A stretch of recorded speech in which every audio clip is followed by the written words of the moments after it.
नमस्कार, मैं रत्नेश। वंदे मातरम, जय हिंद।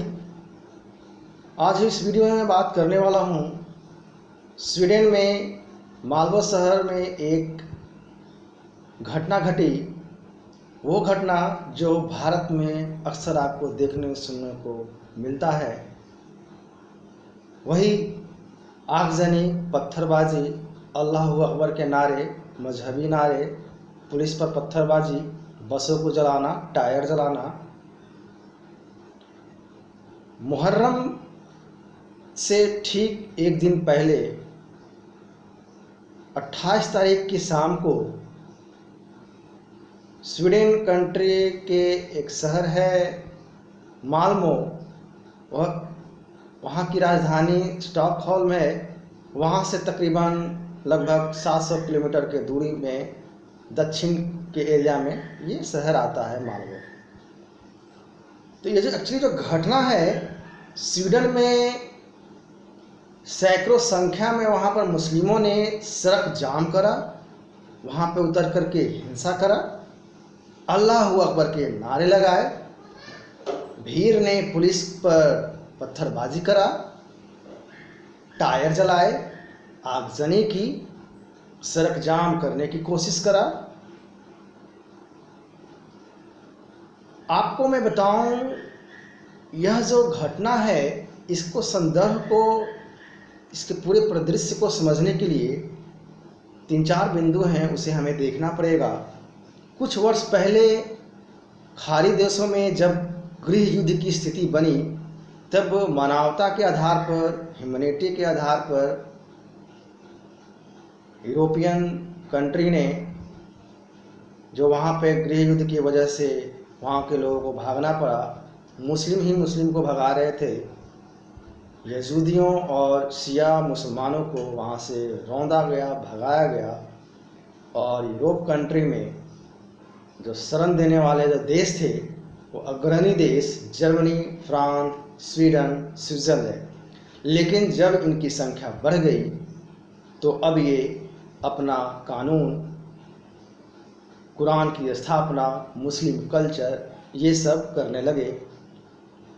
और तो और पिछले 5-6 सालों में वहाँ पर हिंसा, बलात्कार, मारकाट, हत्या, ये सब घटनाएं अक्सर देखने को मिल रही हैं, जो आपको भारत के अंदर मिलता है। तो ये पूरे घटना का पहला पहलू है। दूसरा पहलू है, वहाँ पर जो पार्टी है, एक फॉर राइट डेनिश पार्टी, यह राष्ट्रवादी पार्टी मानी जाती है। काफ़ी राइट विंग है, ये राष्ट्रवादी हैं, दक्षिणपंथी हैं, हार्ड लाइन के नेता माना जाता है। इनको जो नेता हैं वह रास्मस पालुदान हैं। इनकी बैठक होने वाली थी माल्मो शहर में, लेकिन इनको स्वीडन के बॉर्डर पर ही गिरफ्तार कर लिया जाता है, माल्मो शहर में जाने नहीं दिया जाता है। तब इनके जो समर्थक हैं, इनके अनुयायी हैं, विरोध प्रदर्शन स्वरूप कुरान को जलाते हैं, क्योंकि इनका आरोप है कि सरकार हत्यारों और बलात्कारियों का स्वागत कर रही है, बचा रही है। और दूसरी तरफ स्वीडन में घुसपैठियों की संख्या बढ़ने के कारण लोगों में गुस्सा है, रोष है। एक बात मैं और बताऊं, पालुदान जो नेता हैं, अग्रणी नेता हैं, इनको 2 वर्ष के लिए प्रतिबंधित है देश के अंदर आना, क्योंकि इन पे आरोप है कि वो अक्सर आए दिन इस्लाम और मुस्लिमों को लेकर के विवादों को जन्म देते हैं। तो ये है दूसरा पहलू। तीसरा पहलू है, वहाँ की जो सरकार है, डेमोक्रेटिक स्वीडन पार्टी एक है वहाँ पर, वो अभी सरकार में है। ठीक उसी ढंग से, जिस ढंग से इंडिया में आपका कांग्रेस, वामपंथी, समाजवाद, बीएसपी, ये सभी पार्टियाँ एक सेकुलरिज्म के नाम पर सरकार बना लेते हैं, ठीक वैसे ही वो वहाँ पे हैं। जो मुस्लिमों की संख्या वहाँ पे बढ़ी है, उनके मेजॉरिटी की वजह से, उनके वोटों से यह सरकार में आई है।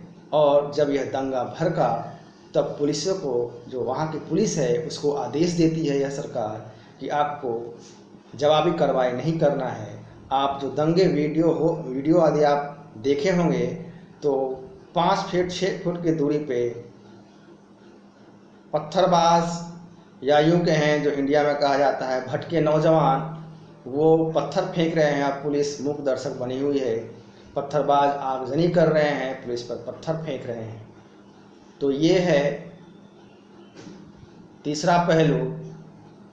पहला पहलू हो गया खाड़ी देश से जो माइग्रेट करके स्वीडन गए, दूसरा राइट विंग और उनके अनुयायी, तीसरी वहाँ की सरकार जो मुस्लिमों की समर्थक है, जो आए दिन हत्या, बलात्कार, आगजनी की घटनाएं करती रहती है।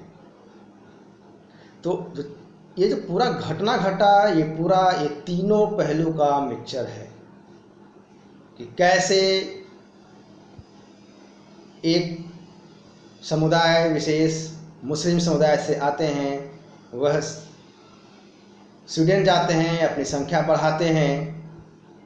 जब संख्या कम होती है तो ये भाईचारे की बात करते हैं, संख्या बढ़ती है तो इनके लिए अपना देश, अपना समाज, अपना कानून, कुरान की स्थापना चाहिए।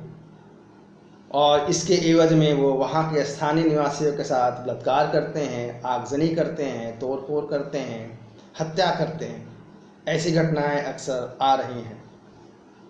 तो ये है पूरा मामला जिसे हमें समझने की ज़रूरत है, एक समाज के रूप में नहीं, एक देश के रूप में नहीं, बल्कि अब तो ज़रूरत है पूरे विश्व स्तर पे इसको गहराई से हर देश को समझने की कि जो गजवाए हिंद की जो विचारधारा है, जो कॉन्सेप्ट है, अब क्या वो गजवाए यूरोप बनने जा रहा है। तो ये था पूरा विश्लेषण इस घटना का जो अभी 28 तारीख की शाम को अगस्त में घटना घटी स्वीडन में। कैसा लगा ये विश्लेषण? अपनी प्रतिक्रिया कमेंट बॉक्स में अवश्य दें। मैं फिर मिलूंगा नेक्स्ट वीडियो में किसी दूसरे मुद्दे के साथ। तब तक के लिए नमस्कार, जय हिंद।